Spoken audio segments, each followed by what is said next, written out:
խոր ափսոսանք եմ հայտնում, ցավ եմ արտահայտում, որ այս օրերին եւ մեր երկիրը պատերազմի աղետալի հետևանքները չի հաղթահարել, շարունակում է դիմակայել ծանրագույն անվտանգային փորձությունների, երբ տարածաշրջանում ուղղակի ընթանում են խիստ վտանգավոր զարգացումներ եւ այս օրերին էլ տարածաշրջանում տեղի ունեցող ռազմական բախումներ են բռնկվել, մենք ստիպված ենք զբաղվելու մի հարցով, որը ուղղակիորեն ներազգային կյանքում քայքայում եւ հիմնախնդիրներ է առաջանում։ Իհարկե որևէ տրամաբանական բացատրություն չեմ կարող գտնել նման անվտանգային սուր մարտահրավերների պայմաններում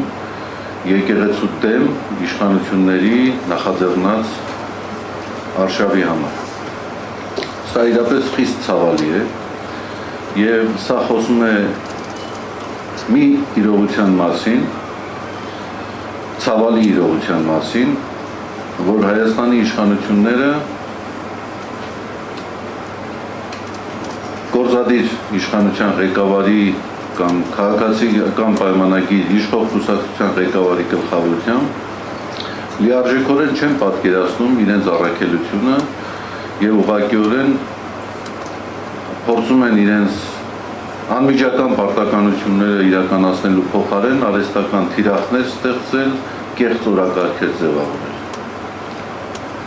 Շատ ժամանակ չի անցել, երբ այդպիսի օրակարգեր քանիցս ձևավորվեցին։ Աղային բարեփոխումները,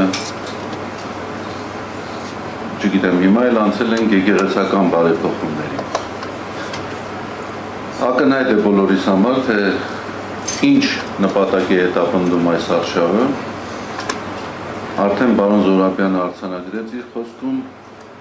պատահական չի կարելի համարել նաև համընկումները այն թիրախների ընտրության մեջ, որը կատարում է իշխանությունը, համընկնումները ադրբեջանական քարոզչամեքենայի տարածած առաջնահերթությունների հետ։ Սրանք իհարկե պատահական չեն։ Որքան բարեմտություն ցանկանաց դրսևորել, միևնույն է այդ օրինաչափությունը նկատելի է։ Ես իհարկե կփորձեմ շատ համառոտ լինել, միայն ես ուզեմ համոզում արտահայտել, որ իրապես այլևս խելամիտ բանավեճերի ժամանակը կարծեք թե անցել է եւ անմիջաբար իշխանության ներկայացուցիչների եւ անմիջաբար երկրի ղեկավարի բառապաշարը, ռետորաբանությունը, օգտագործած բառերը այլևս ընտրություն չեն թողում, որպեսզի դրան տրվի իրավական գնահատական։ Ես ենթադրում եմ, որ իրավական գնահատական տալուց հետո ինչ-որ մի ժամանակ կգա, որ նաև հնարավորություն կունենանք առողջապահության ոլորտի մասնագետներին տեսնենք այսպես համախմբված, որպեսզի նաև իրենց մասնագիտական գնահատականը տան այն անձի վերաբերյալ, որը ի վիճակի է այդպիսի բառապաշար եւ այդպիսի խոսույթ օգտագործել ոչ միայն եկեղեցականների նկատմամբ, այլ ընդհանրապես որևէ անձի նկատմամբ։ Ես կուզեի առանձնացնել մի քանի շեշտադրումներ, որոնք իշխանությունների կողմից պարբերաբար կամ իշխանությանը հարող անձանց կողմից պարբերաբար օգտագործվում են եկեղեցուն թիրախավորելու համար, եւ իհարկե դուք գիտեք, որ սա նոր երևույթ չէ, սա այսպես կոչված հեղափոխությունից անմիջապես հետո առաջ եկավ եկեղեցու դեմ այսպիսի պայքար, ուրեմն առաջինը մեզ մեղադրում են նրանում, որ մենք իբրև թե եկեղեցին կամ եկեղեցականները զբաղվում են քաղաքականությամբ։ Սա բացարձակ սխալ մեկնաբանությունն է եկեղեցին պետությունից անջատվածության սկզբունքի, որովհետև իմ կարծիքով այդ սկզբունքը առաջին հերթին ներդրվել է իշխանությունների ոտնձգությունից պետությունը պաշտպանելու համար եւ ոչ թե եկեղեցուն կամ եկեղեցականներին հասարակական կյանքի կարևորագույն առանցքային իրադարձությունների վերաբերյալ իրենց դիրքորոշումը արտահայտելու վերաբերյալ։ Երկրորդը մեզ ասում են, որ դուք բավարար ջանքեր չեք ներդնում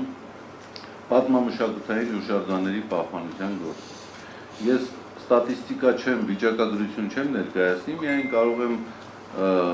հորդորել, խնդրել ձեզ մի հատ ծանոթանալ, թե Հայաստանի Հանրապետությունում որքան պատմամշակութային հուշարձաններ կան, եթե չեմ սխալվում 24,000, եւ այդ 24,000-ից 18,000-ը պաշտամունքային նշանակության պատմամշակութային հուշարձաններ են։ Այդ պատմամշակութային հուշարձաններից պաշտամունքային նշանակության այսօր եկեղեցուն է հանձնված ոչ ավել քան 600։ Ուրեմն 600 հուշարձանների պահպանությունը նայեք եկեղեցու ոչ բավարար միջոցների պայմաններում եւ մնացյալի պահպանության որակին եւ մնացյալի նկատմամբ հոգատարությանը նայում։ Ու ակնհայտ է, որ այս ոլորտում եւս պետությունը իր անմիջական պարտականությունները չի կարողանում իրականացնել, ու հասկանալի նաեւ պատճառները, որովհետեւ բավական ֆինանսական միջոցներ են ծախսում։ Ես ծանոթացա մշակույթի նախարարության վերջին հայտարարությանը, որտեղ որ մոտավորապես խոսում է 18 թվականից մինչև այսօր հուշարձանների պահպանության ոլորտում